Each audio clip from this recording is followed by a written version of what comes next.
दोस्तों अक्सर लोग बोलते हैं कि हमारे पैसा नहीं टिकते, हमारे घर में पैसा नहीं टिकते। इसके कारण क्या है? देखिए, आदमी को रोटी, कपड़े और घर के अलावा सुख सुविधाओं से जुड़ी कुछ चीजों की जरूरत होती है, जिसके लिए वह दिन रात मेहनत करती हैं और उसे इकट्ठा करने की कोशिश भी करते हैं, जैसे कि पैसे। लेकिन कई बार कोशिश करने के बाद भी उसकी इच्छा पूरी नहीं हो पाती। तो ऐसे में व्यक्ति ज्योतिष शास्त्र का सहारा लेता है। बहुत से ज्योतिषों के पास जाते हैं कि वास्तव में जो पैसा कमाते हैं वो वास्तव में ठहर क्यों नहीं रहे हैं। तो देखिए, वास्तु दोष अगर किसी को लग जाए जीवन में तो उनकी बरकत नहीं होती। इंसान दिन रात मेहनत करते हैं, कई बार तो इतने ज्यादा मेहनत करते हैं, दौलत के चक्कर में अपने आप को भी बर्बाद कर लेते हैं। अगर पैसा कमा भी लेते हैं तो वास्तु दोष के कारण जेब में पैसा नहीं टिकता। जैसे पैसा आते हैं वैसे चले जाते हैं, खर्च बहुत अत्यधिक हो जाते हैं। आसान भाषा में कहें तो पैसा में बरकत नहीं होती।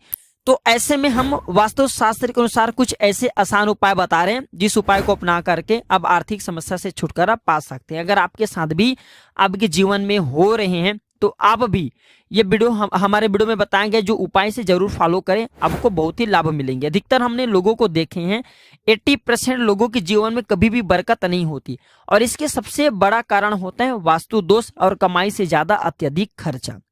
जी हाँ दोस्तों, कमाई से अत्यधिक ज्यादा आपके खर्चा होने लगे तो कभी भी आपके आत्म कल्याण नहीं हो पाते। तो आइए इस वीडियो में मैं आप लोगों को कुछ जानकारी बता दूं, जिस जानकारी से आपके घर में भी धन स्थिर रहेंगे, लक्ष्मी स्थिर रहेंगे। जितने आप धन कमाएंगे केवल उसका 25% ही खर्चा होंगे, बाकी 75% आपके पास में रहेंगे, अर्थात स्थायी लक्ष्मी की प्राप्ति होगा। देखिए, कई बार जाने अनजाने में हमें वास्तु दोष लग जाते हैं, हमारे घर में वास्तु दोष लग जाते हैं, जिसका असर हमारे जीवन पर पड़ता है, नकारात्मक रूप से पड़ता है। इससे हमारे आर्थिक उन्नति नहीं हो पाती, मानसिक उन्नति नहीं हो पाती, यहाँ तक कि हम कई प्रकार के परेशानी में गुजरते हैं और इससे ज्यादा हमारे धन का नाश होते हैं, लेकिन हमें पता नहीं चलता। और जिंदगी में अचानक से इस तरह की समस्या इतने ज्यादा आ जाती हैं कि हमारे सब कुछ बर्बाद हो जाते हैं। अब इसके पीछे कारण भी कहे गए हैं, तो कुछ ऐसे नियम हैं, इनका फॉलो करना, क्योंकि वास्तु शास्त्र के नियम को नहीं मानेंगे तो कभी भी आपकी उन्नति नहीं हो पाएगा। देखिए, अगर वास्तु के नियम को नहीं मानते तो हमें मंदिर में टॉयलेट बना लेना चाहिए। कहने का मतलब है कि टॉयलेट के लिए एक अलग जगह होना चाहिए, मंदिर के लिए अलग जगह होना चाहिए, हमें देवी देवताओं की दिशा भी अलग रखना चाहिए।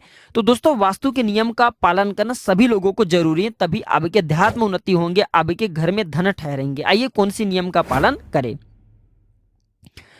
तो दोस्तों, वास्तु शास्त्र के अगर नियम के पालन करें तो पर्स में फटे नोट और बेवजह की चीज, पुराने जैसे बिल हैं, ये नहीं रखना चाहिए। पर्स में माँ लक्ष्मी का निवास होता है, धन पेटी में माँ लक्ष्मी का निवास होता है। धन पेटी है, इसमें पुराने फटे नोट हैं या फिर जैसे कि बिल हैं, किसी से आपने कर्ज लिए हैं, इस प्रकार की बिल नहीं रखना चाहिए। या फिर कुछ भी आप बिल बनवा करके ला रहे से नहीं रखना चाहिए। इससे धन की देवी माता लक्ष्मी, गणेश जी, कुबेर जी, ये सब नाराज होते हैं। और इसी के साथ पर्स को कभी भी जूठे और गंदे हाथों से नहीं छूना चाहिए। धन पेटी है से भी जूठे गंदे हाथों से नहीं छूना चाहिए।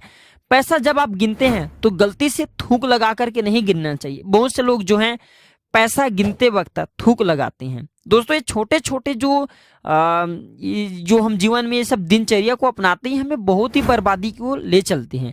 हमें पर्स में नोट अच्छे रखना चाहिए, फटे नोट नहीं रखना चाहिए। गलती से भी इन नियम का अगर आप अनदेखी करते हैं तो भारी नुकसान होते हैं।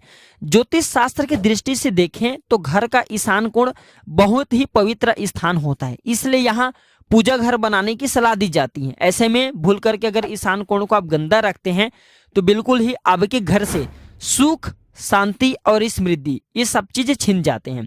ज्योतिष शास्त्र के अनुसार घर के अंदर कांटे वाला पौधा है या फिर दूध वाला पौधा है या फिर जहरीला पौधा है, ये नहीं लगाना चाहिए।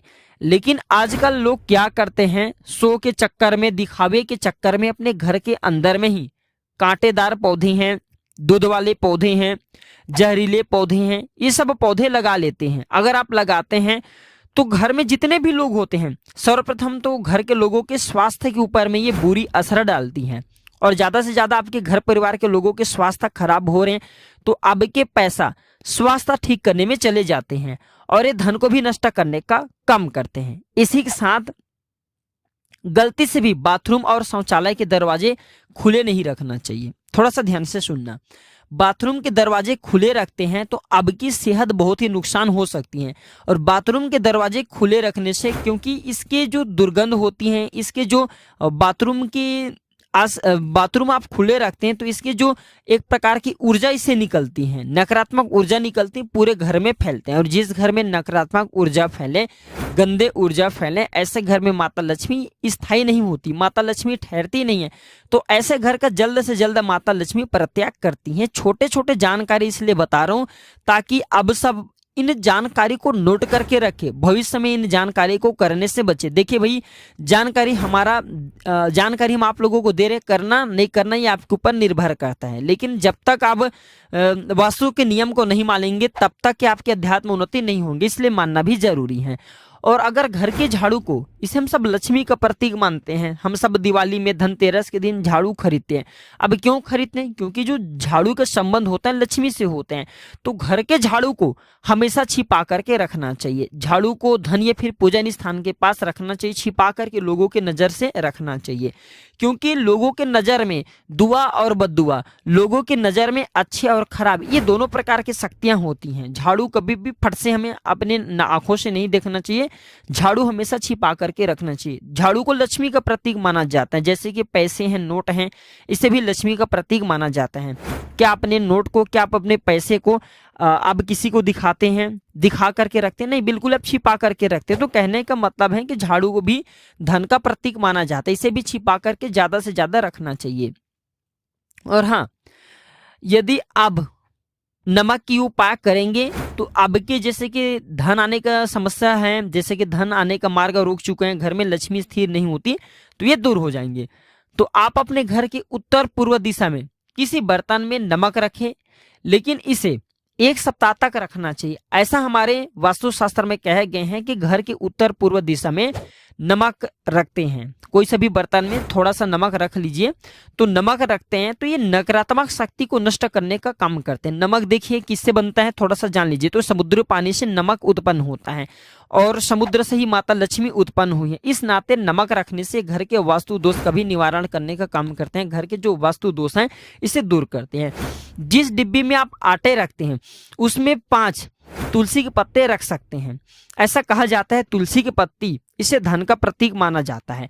जहां पे तुलसी के पत्ते रखे जाएं उस जगह में केवल धन स्थिर रहते हैं, धन का वास माना जाता है। तो जिस डिब्बी में आप आटे रखते हैं उस डिब्बी में, थोड़ा ध्यान से सुनिए, जिस डिब्बी में आप आटा रखते हैं उस डिब्बी में 5 तुलसी के पत्ते जरूर रखें। अगर आप चाहते हैं कि आपकी अध्यात्म उन्नति हो तब, या फिर आटे में 5 तुलसी के पत्ते को डाल करके आप आटे पिसवा सकते हैं। आप इसे खाइए, उन्नति बिल्कुल ही होता है। और ये भी देखा गया है पीपल के पत्ते में माँ लक्ष्मी का वास होता है। जो व्यक्ति शुक्रवार है, शनिवार के दिन पीपल के पेड़ की पूजा करते हैं, जीवन भर उसके पास धन की कोई कमी नहीं होती। और वास्तुशास्त्र में कहे गए हैं कि पीपल के पत्ते को हमें पर्स में जरूर रखना चाहिए, ये माँ लक्ष्मी का आशीर्वाद होता है।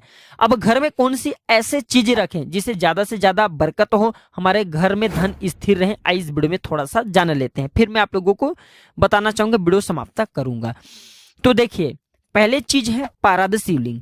जिस घर में पारद का बना शिवलिंग होता है, इस घर में माता लक्ष्मी न चाहते हुए भी स्थिर हो जाती हैं, आ जाती हैं। श्री यंत्र, श्री यंत्र को माता लक्ष्मी का हृदय स्वरूप कहे गए हैं।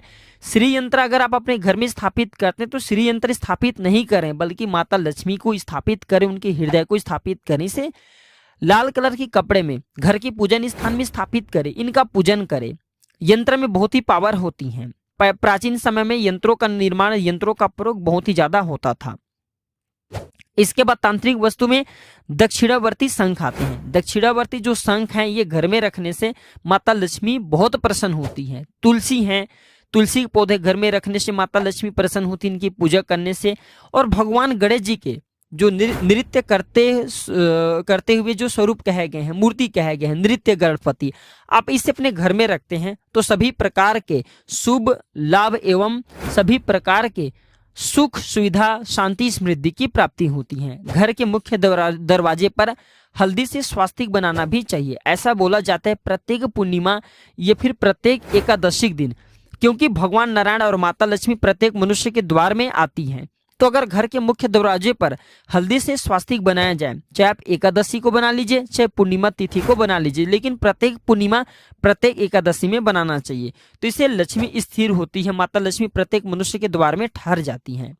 और दोस्तों घर के मुख्य द्वार पर हो सके तो स्वास्तिक बनाते हैं, लेकिन घर के मुख्य द्वार पर 1 लोटा जल जरूर रखना। ऐसा माना जाता है घर के मुख्य द्वार में आपको अगर 1 लोटा जल और उसमें 1 गुलाब डाल करके रखते हैं तो माता लक्ष्मी बहुत प्रसन्न होती। माता लक्ष्मी सोचती है कि मेरे आगमन के लिए रखा गए हैं।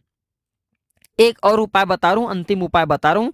ये उपाय आपके लिए बहुत ही रामबाण साबित होंगे, फायदेमंद साबित होंगे और लक्ष्मी स्थिर भी रहेंगे। तो सुपारी को भगवान गणेश जी का प्रतीक माना जाता है और हम किसी भी पूजन पाठ अनुष्ठान करते हैं तो उसमें हम सुपारी का प्रयोग करते हैं। गौरी गणेश निर्माण करने के लिए ऐसा भी माना जाता है सुपारी को अभिमंत्रित किया जाए, जिस भी देवता के मंत्र से अभिमंत्रित किया जाए उस देवता की शक्ति आ जाती है, उस देवता की समस्त शक्ति आ जाती है। तो सुपारी को अगर आप अपने दाहिने हाथ में रखते हैं, पुरुष हैं, और ओम गम गणपते नमः इस प्रकार के मंत्र का जाप करते हैं 1008 बार, तो भगवान गणेश जी की समस्त शक्ति आ जाती है। लक्ष्मी मंत्र का जाप करते हैं ओम श्रीम श्री नमः, तो लक्ष्मी जी की शक्ति आ जाती है। ओम नमो भगवते वासुदेवाय इस मंत्र का जाप करते हैं तो भगवान नारायण की शक्ति आ जाती है। ओम दुम दुर्गाय नमः इस मंत्र का जाप करते हैं तो माता रानी की शक्ति आ जाती है। तो जिस भी देवी देवताओं के प्रति आपकी आस्था है, विश्वास है, उस देवी देवता का 1008 बार सुपारी को रख करके आप मंत्र जाप कीजिए, लेकिन घी का दीपक सामने में जलाना है और इसके बाद इसे लाल कलर की कपड़े में लपेट करके आप जो है आप इसे अपने तिजोरी में रखिए। ऐसा माना जाता है जो सुपारी कोई साधारण चीज नहीं होती। हम हिंदू धर्म में पूजन पाठ करते हैं तो इसका ज्यादा से ज्यादा इसलिए प्रयोग करते हैं। सुपारी व्यक्ति के दुर्भाग्य नाशक कहे गए हैं। व्यक्ति के जो जैसे कि अध्यात्म उन्नति नहीं हो पा रहे हैं, व्यक्ति के जीवन में परेशानियां आ रही हैं, तकलीफ है, ये तकलीफ नाशक कहे गए हैं, दुर्भाग्य नाशक कहे गए हैं और ये ज्यादा से ज्यादा ये आपके घर में सौभाग्य बढ़ाने का काम करते हैं। तो आज भी बहुत से लोगों को आपने देखा होगा अपने तिजोरी में सुपारी रखते हैं। अब ऐसा क्यों करते हैं? क्योंकि सुपारी रखने से ज्यादा हमारे घर में धन में वृद्धि होती है, हमारे घर में सुख शांति का वास होता है, ज्यादा से ज्यादा हमारे अध्यात्म उन्नति होते हैं। कोशिश करें आप अपने पर्स में एक जागृत सुपारी जरूर रखें। जो सुपारी आप उसे मंत्रों से सिद्ध करेंगे तो उसे लाल कलर के कपड़े में लपेट लीजिए, या फिर लाल कलर के कपड़े में नहीं लपेटना चाहते तो जो मौली धागा उसे आप लपेट लीजिए, अपने पर्स में रखिए, धन पेटी में रखिए, आपकी उन्नति होगा। कई स्थानों पे कौड़ी को भी रखना कहे गए हैं। तो 5